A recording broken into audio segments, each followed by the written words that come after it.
فأنا ناصح لإخواني بالصدع بالحق تبيض وجوههم. السكوت في مسألة الحزبية يضرها، فاصدع بما تؤمر وأعرض عن المشركين. سلامي على دماج ورجالها والشيخ يحيى ودار العلم يا سعد بانيها. الحمد لله رب العالمين.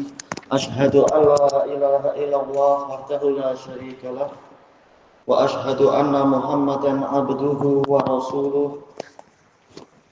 اللهم صل على محمد عبدك ورسولك وعلى آله وأصحابه أجمعين. Amma ba'd. Kita masuk ke muka surat 43 dari pembahasan Kitabul Adab. Qala hafizahullahu ta'ala ad-darsus tsani, pelajaran kedua, adabun naum, adab-adab tidur. Ini adalah bagian dari kenikmatan Allah Subhanahu wa ta'ala kepada kita, yang mana manusia tak mungkin untuk terus-menerus melakukan activity. Ini akan membuat letih, akan menimbulkan berbagai macam kerusakan fisik ataupun kerusakan mental jika tidak pernah tidur sama sekali.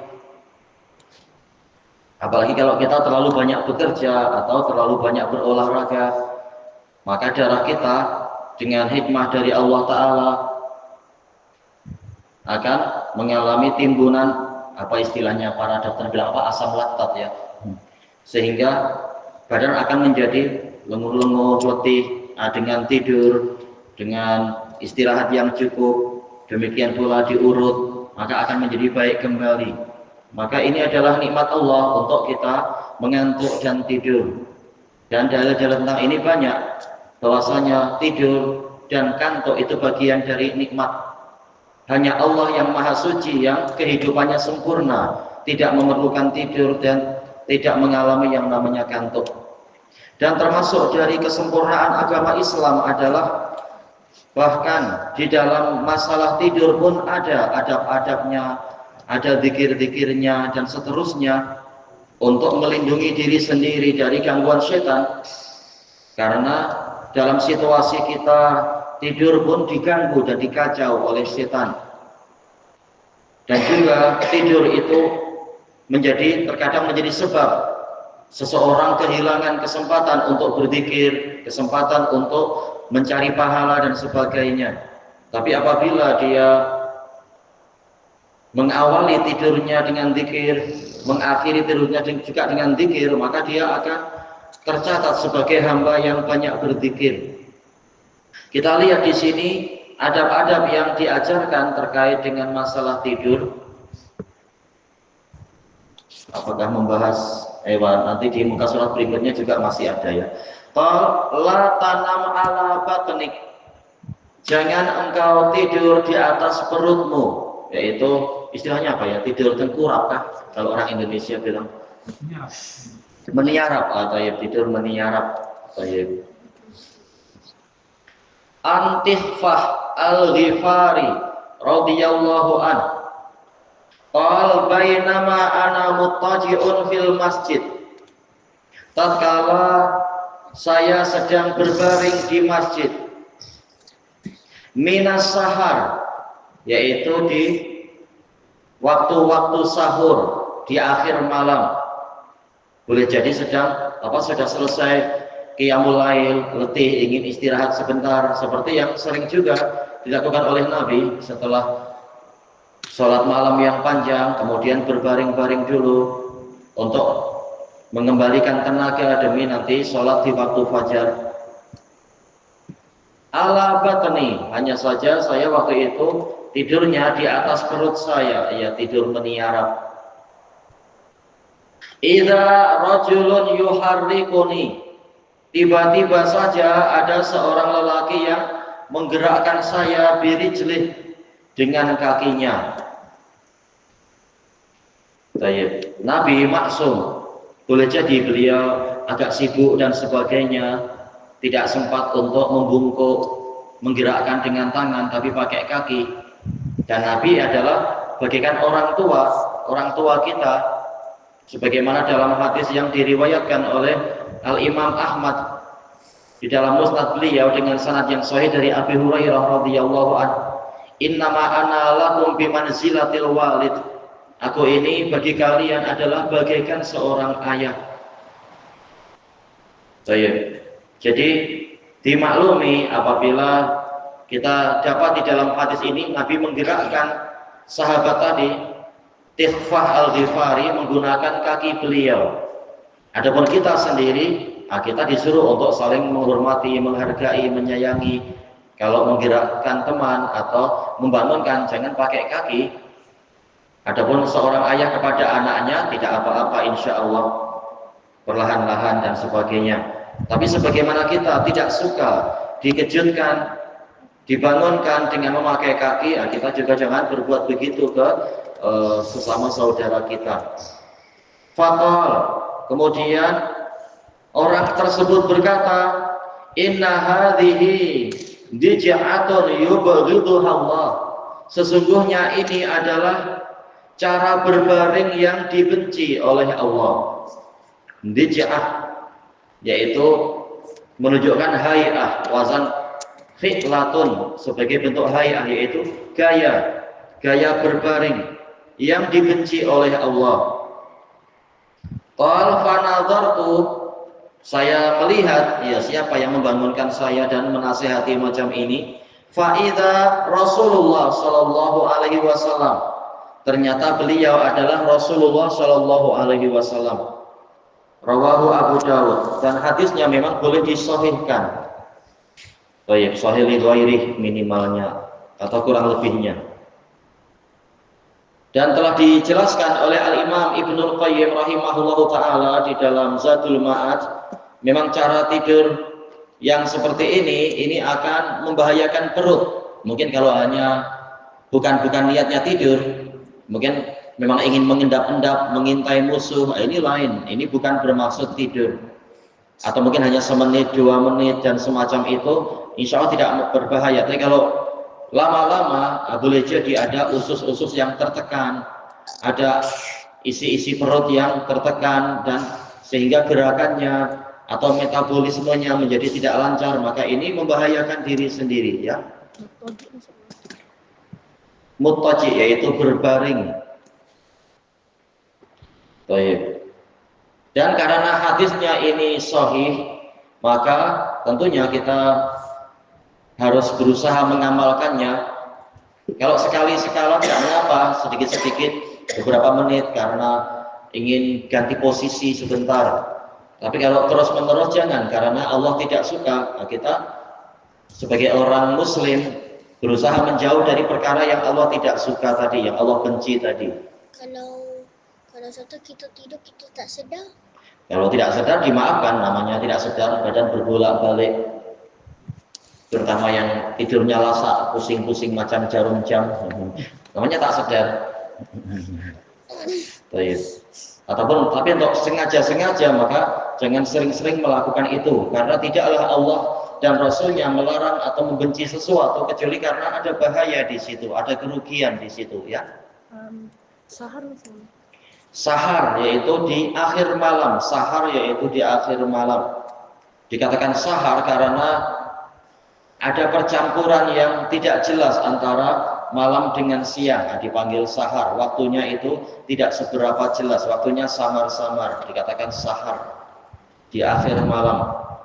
Hadis ini menunjukkan boleh tidur di masjid, sambil menjaga adab-adabnya. Dan hadis ini menjadi dalil tentang amar ma'ruf nahi mungkar. Ketika melihat ada cara tidur yang dibenci oleh Allah, ini adalah suatu kemungkaran, maka Nabi mengingatkan sahabat tadi. Dan demikian pula ini dijelaskan oleh Ali Al-Qari dan juga Al-Munawi. Tatkala perkara ini dibenci Allah, maka hendaknya kita berusaha untuk menghindarinya, kecuali sekedar sekali-sekala untuk menyesuaikan posisi tulang belakang.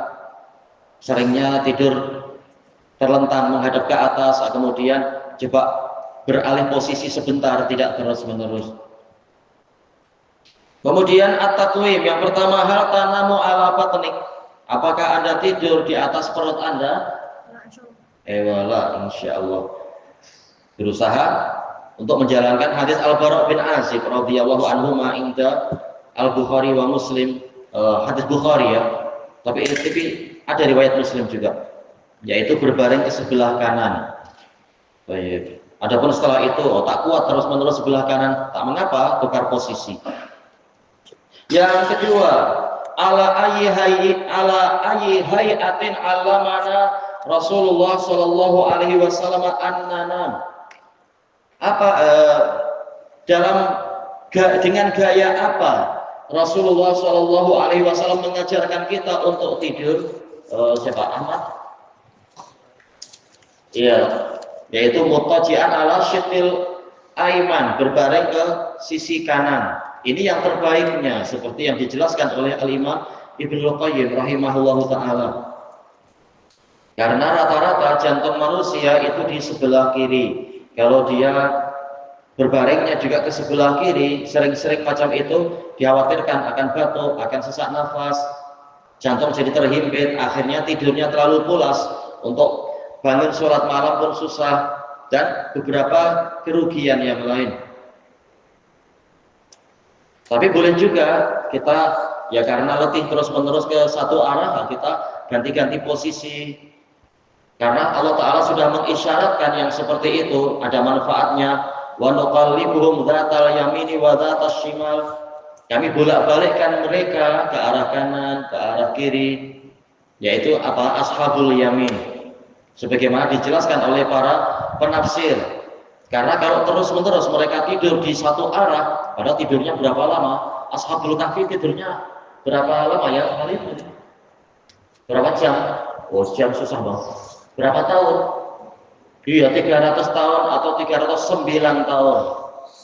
Kalau dikira dengan tahun Hijriyah 309. Kalau dikira dengan tahun Qamariyah, tahun apa namanya Syamsiyah, maka dia adalah 300 tahun. Nah, kalau 300 tahun terus-menerus ke satu arah, boleh jadi ini bahaya akan menimpa badan itu.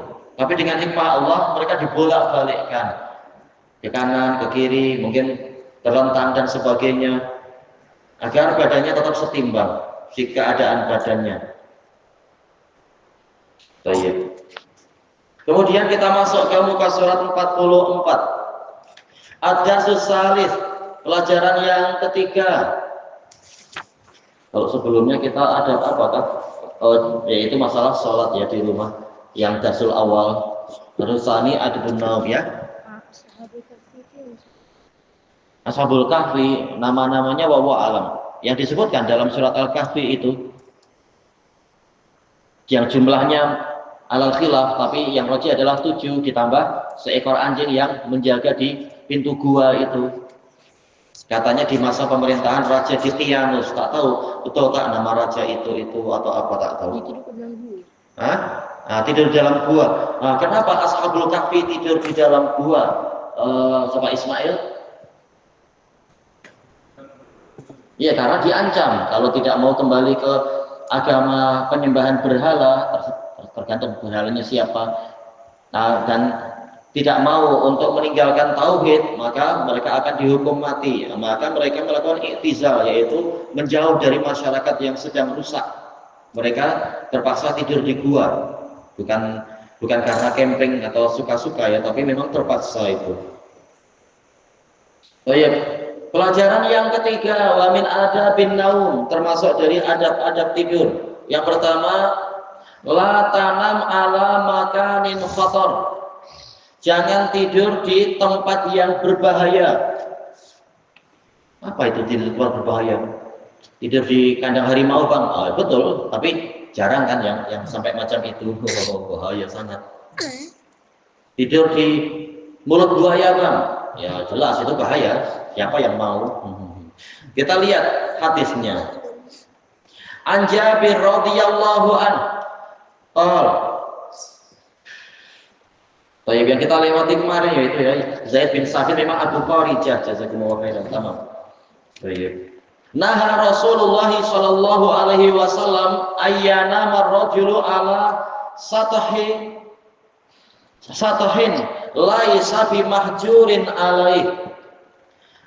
Rasulullah Shallallahu Alaihi Wasallam melarang untuk seseorang tidur di atap rumah, di bumbung yang tidak dikelilingi oleh pembatas, laisa bimahjur, tidak dikelilingi. Adapun kalau ada pagar, tidak masalah. Tapi kalau tak ada pagar, ini sangat berbahaya tentunya. Rawahu Tirmidzi, hadisnya hasan. Yang mengatakan sahih tak masalah. Jabir itu siapa kunyahnya Jabir? Solihin ingat tak? Jabir siapa kunyahnya? Yang Jabir, Mukhbil? Iya, Abu Abdillah, Jabir bin Abdillah Al-Khazraji Al-Ansari, As-Sulami. Ya? Mahjur, yaitu yang dikitari, mahjur yang dibatasi. Mungkin kalau di tempat kita jarang kita mendapati yang semacam itu, karena ya bentuknya kan itu ya miring. Gimana mau tidur gitu, menggelinding nanti kita.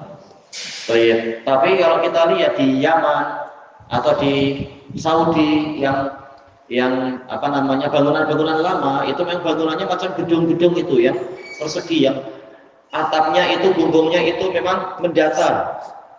Terutama di Yaman dulu di Damaj.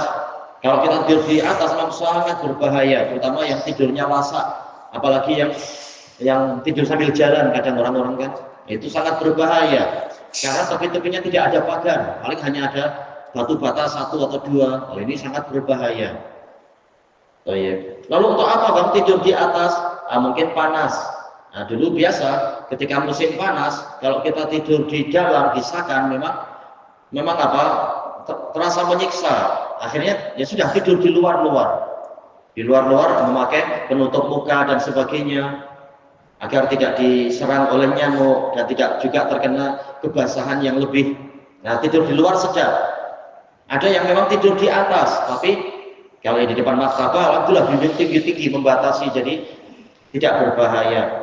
Tapi kalau di rumah-rumah kuno, itu atasnya memang sangat berbahaya. Sedap, boleh apa?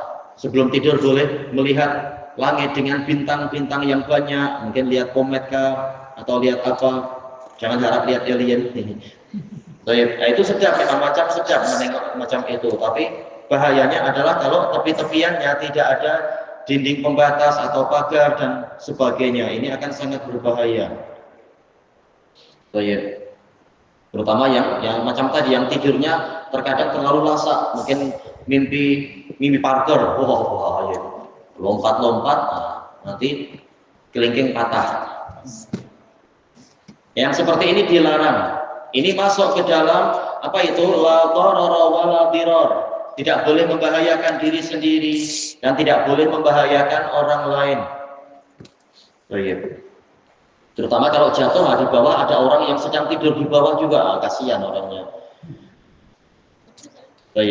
Dan hadis ini menunjukkan betapa sempurnanya agama Islam. Perkara tidur pun diatur, dan rahmat, yaitu berisi kasih sayang. Diajari jangan tidur di tempat-tempat yang berbahaya, karena dikhawatirkan nanti akan membahayakan diri sendiri atau membahayakan orang lain. Sampai bahkan mereka yang kadang harus survive di tengah hutan, terpaksa tidur di pepohonan, karena kalau tidur di bawah banyak hewan-hewan berbisa keluar di malam hari. Tidurnya memang digalakkan tidur di atas. Lalu gimana? Diikat, badannya diikat. Itu lebih selamat insya Allah kalau terpaksa tidur di dahan-dahan pohon dan sebagainya.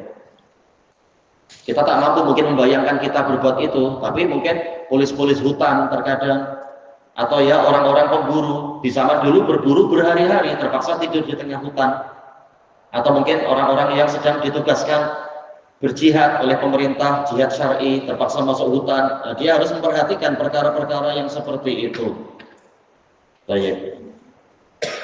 Intinya jaga-jaga jangan sampai masuk kepada bahaya. Kelanjutannya besok insya Allah, wallahu a'lam.